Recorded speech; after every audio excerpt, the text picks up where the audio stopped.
Current ಇಲ್ಲ ಎಂದು ಗೊಣಗಬೇಡಿ, ಹೆಸ್ಕಾಂಗೆ ಬೈಯದಿರಿ. Current ಇಲ್ಲ ಎಂದು ಗೊಣಗಬೇಡಿ, ಹೆಸ್ಕಾಂಗೆ ಬೈಯದಿರಿ. ಹೌದು, ಕಳೆದ 3-4 ದಿನಗಳಿಂದ ನಿರಂತರವಾಗಿ ಹಾಗೂ ರಭಸವಾಗಿ ಬೀಸುತ್ತಿರುವ ಗಾಳಿ ಮಳೆಯಿಂದಾಗಿ ದಾಂಡೇಲಿ ತಾಲೂಕಿನಾದ್ಯಂತ ಅಲ್ಲಲ್ಲಿ ಮರಗಳು ಧರೆಗುರುಳುತ್ತಿವೆ. ಮರಗಳು ವಿದ್ಯುತ್ ಕಂಬ ಹಾಗೂ ತಂತಿಯ ಮೇಲೆ ಬಿದ್ದು ಸಾಕಷ್ಟು ಕಡೆಗಳಲ್ಲಿ ವಿದ್ಯುತ್ ಕಂಬಗಳು ಮುರಿದು ಬಿದ್ದಿವೆ.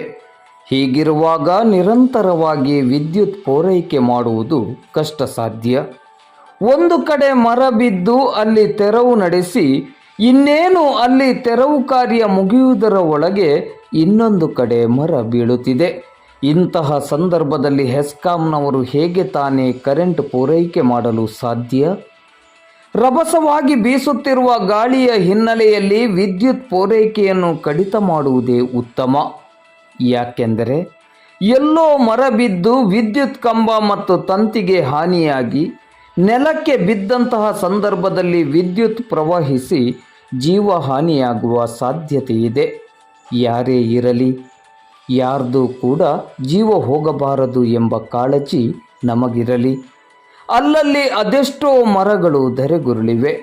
ತಕ್ಷಣವೇ ದಾಂಡೇಲಿ ತಾಲೂಕಾಡಳಿತ, ನಗರಸಭೆ, ಅರಣ್ಯ ಇಲಾಖೆ, ಹೆಸ್ಕಾಂ, ಪೊಲೀಸ್ ಇಲಾಖೆಯ ಅಧಿಕಾರಿಗಳು ಮತ್ತು ಸಿಬ್ಬಂದಿಗಳ ತಂಡ ಜೀವಭಯ ಬಿಟ್ಟು ಕಾರ್ಯಾಚರಣೆಯನ್ನು ನಡೆಸಿ ನಾವೆಲ್ಲ ನಿಟ್ಟುಸಿರು ಬಿಡುವಂತೆ ಕೆಲಸ ನಿರ್ವಹಿಸುತ್ತಿರುವುದಕ್ಕೆ ಹ್ಯಾಟ್ಸ್ ಆಫ್ ಹೇಳಲೇಬೇಕು. 1-2 ದಿನ ಕರೆಂಟ್ ಹೋದರೆ ಜೀವಕ್ಕೆ ಅಪಾಯವಿಲ್ಲ. ಆದರೆ 1-2 ದಿನದ ಕರೆಂಟಿಗಾಗಿ ಹಲವು ಮನೆಗಳ ದೀಪ ಆರದಿರಲಿ ಎನ್ನುವ ಮನಸ್ಸು ನಮ್ಮದಾಗಿರಲಿ.